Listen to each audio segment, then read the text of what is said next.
Bonjour à toutes, bonjour à tous. Bienvenue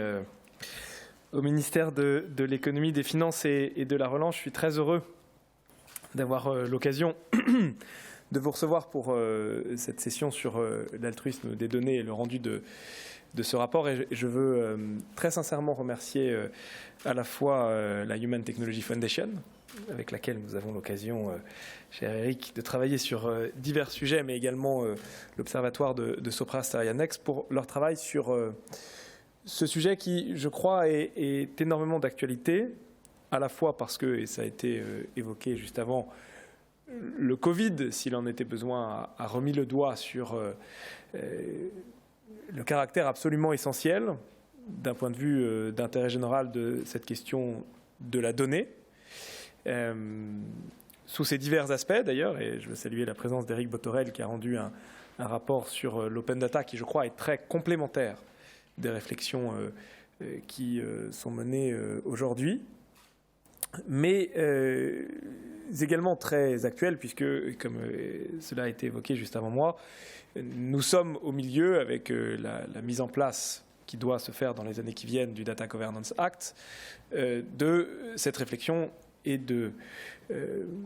en tout cas, nous façonnons d'une certaine manière une forme de voie européenne sur la question de l'utilisation des données. Ce qui est certain, et je crois que chacun peut s'en apercevoir au jour le jour, c'est que en termes d'économie générale des données, ou du fonctionnement de la donnée et de sa transmission, de sa valorisation au sein des sociétés occidentales, particulièrement de la société européenne, nous sommes aujourd'hui dans une situation que je crois nous pouvons décrire comme sous-optimale, qui a été particulièrement prégnante pendant la période pendant la période de la crise pandémique, avec à la fois des initiatives absolument remarquables, au croisement d'ailleurs de ce que pourrait donner demain un altruisme des données et de l'open data, et une forme de limite, ou en tout cas de très grande de caractère sous-optimal, pour utiliser un terme un peu technique, dans la manière dont les données sont valorisées aujourd'hui, avec quelques exemples dont je me souviens très précisément puisque j'ai été au cœur de ces débats. Le premier, c'est que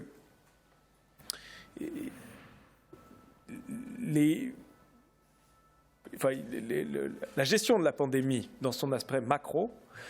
n'a été possible, en tout cas a été rendue possible pour une partie de ces aspects, que parce que certains grands groupes privés ont bien voulu partager leurs données avec l'État. Données qui, d'une certaine manière, étaient des données dont il est certain que les propriétaires, peut-être pas les propriétaires, ce n'est pas forcément le bon terme, mais en tout cas ceux qui les avaient produites, n'auraient eu aucun problème à les partager avec l'État. Je pense notamment à cette période du premier confinement où le pilotage de la politique française s'est fait parce que certains opérateurs téléphoniques ont accepté de partager les données de géolocalisation et de mouvement des Français, notamment des Franciliens, avec l'État pour évaluer l'impact du confinement, parce que certains opérateurs électriques ont accepté d'en dire un peu plus sur, enfin en tout cas de partager avec l'État l'activation des compteurs électriques dans d'autres endroits, ce qui permettait de suivre les mouvements de population. Autre exemple, je me souviens assez bien, je ne sais pas si vous vous souvenez de cette présentation d'Édouard Philippe, où les données de comportement quotidien des Français sur combien de Français sortaient de chez eux, combien de Français allaient faire leurs courses dans les magasins près de chez eux, étaient fournies par une grande entreprise américaine qui possédait ces données à une granularité qui était inaccessible pour l'État. Dernier exemple, il est de notoriété publique que les meilleures données de non-recours aux soins et d'évolution de suivi des soins par les Français dans le cadre de la pandémie étaient fournies par Doctolib, qui, en temps réel, pouvait avoir accès à... Il y a 15% de moins de réservations par rapport à la même période ou la semaine d'avant chez les dentistes. Donc on peut imaginer qu'assez rapidement, on va avoir à terme, soit chez les dentistes, soit chez les kinés, des problèmes de santé chez les Français liés au fait qu'il y a moins de... Et donc, il est évident qu'aujourd'hui, ceux qui maximisent le plus l'utilisation de ces données, qui d'ailleurs ne leur sert pas en tant que telles, à l'instant T, sont de grandes entreprises privées. De l'autre côté, on a vu un certain nombre d'initiatives absolument remarquables, comme Covid Tracker, qui, sur la base des données, alors pour le coup fournies par l'État, de suivi en temps réel de l'épidémie, a pu contribuer au débat public, contribuer à la connaissance et à la popularisation de ce qui se passait auprès des médias et donc du grand public, ou comme le site info-coronavirus.fr, qui a été de manière extrêmement intéressante, puisque c'était l'endroit où vous vous déclariez pour savoir, en fonction de vos symptômes, s'il fallait que vous appeliez le 15, s'il fallait que vous restiez chez vous et que vous appeliez votre médecin généraliste. Il y a eu plusieurs millions de personnes qui se sont renseignées pour savoir à partir de leurs symptômes s'il y avait un sens que ce soit le coronavirus ou pas, à l'époque où on le connaissait encore mal. Et c'est ce qui a permis en temps réel, par exemple, qu'on identifie le fait que la perte de goût et la perte d'odorat étaient un symptôme extrêmement fréquent.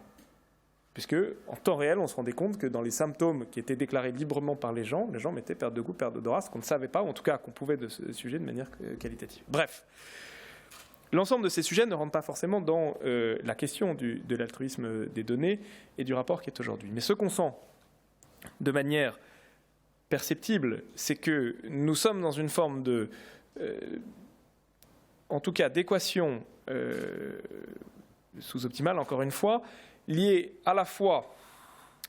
à l'intérêt de l'ensemble de ces données, leur sous-utilisation compte tenu des difficultés techniques, mais aussi juridiques, ou en tout cas de l'inexistence d'un process pour les valoriser, et que d'un autre côté, ceux qui en font la plus grande valorisation sont des acteurs privés. Et je crois qu'il nous faut, et c'est l'objectif du rapport d'aujourd'hui, résoudre notre tension entre le consommateur et le citoyen. Le citoyen a peur pour ses données. En même temps, il lui semblerait probablement, à la plupart d'entre nous, naturel que dès lors que Éric Salobir prenait cet exemple ce matin lors d'un échange, les données collectées par ma montre actuellement puissent être partagées de manière libre avec l'Institut Pasteur ou l'INSERM, mais il n'a aucun moyen de le faire. Et dans le même temps, le consommateur, lui, n'a pas autant d'état d'âme que le citoyen et n'a aucun problème, pour des raisons de vie quotidienne, de simplicité de vie quotidienne, à donner ces données à des grandes entreprises privées. Et ce que je crois le rapport, mais aussi le Data Governance Act nous permettent de faire, c'est de tracer une solution qui réconcilie le citoyen et le consommateur dans l'utilisation de ces données, en faisant en sorte que nous puissions, notamment via les tiers de confiance, mettre en place, enfin en tout cas mettre à disposition des données sous-utilisées à des objectifs non-profit et notamment d'intérêt général au bénéfice du collectif. Et ce que je crois très intéressant à travers ce rapport, qui d'une certaine manière préfigure, comme le disait Éric Salobir, la mise en œuvre du Data Governance Act, c'est qu'il trace les chemins sur ce que pourrait être demain une économie générale de la donnée qui fonctionne plus au bénéfice de l'intérêt général. Ce qui, je crois, d'ailleurs, replace par ailleurs l'État, en tout cas le rôle de la puissance publique dans cette question de la donnée. Et l'État, à cet égard, me semble-t-il, a au moins deux missions. La première mission, et c'est plus du côté de l'open data, c'est de libérer ses propres données. Combien de données au ministère des Transports, au ministère de l'Intérieur, au ministère de la Santé, qui, libérées, peut-être d'ailleurs via des tiers de confiance, pourraient permettre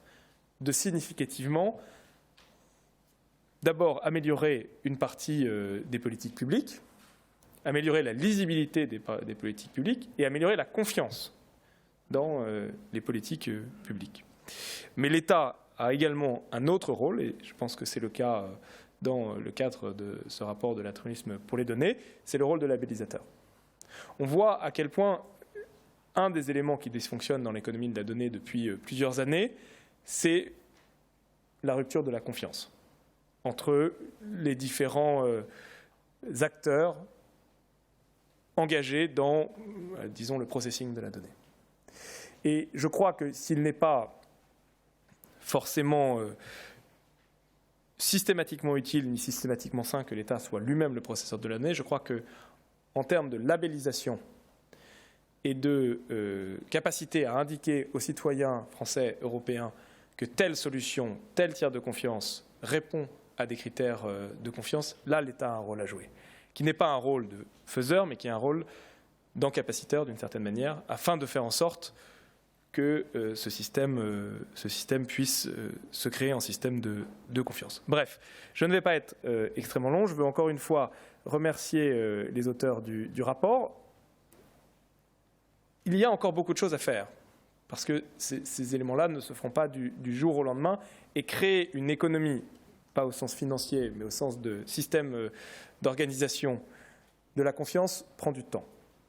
Mais je crois qu'on voit à travers ce rapport ce que pourrait être une tierce voie européenne, entre d'un côté une voie chinoise qui fait peut-être la barre un peu trop belle à l'intervention de l'État en matière de capture et de gestion des données, avec toutes les dérives que cela peut représenter. Une voie américaine qui laisse cet élément-là aux acteurs du privé, et une voie européenne qui pourrait trouver cet équilibre, qui permet d'utiliser ces stocks de données ou ces lacs de données qui sont très largement sous-utilisés, tout en faisant en sorte que l'on continue à protéger ce qui, je crois, est un acquis majeur européen des dernières années, qui est le Règlement général de protection des données. Merci beaucoup.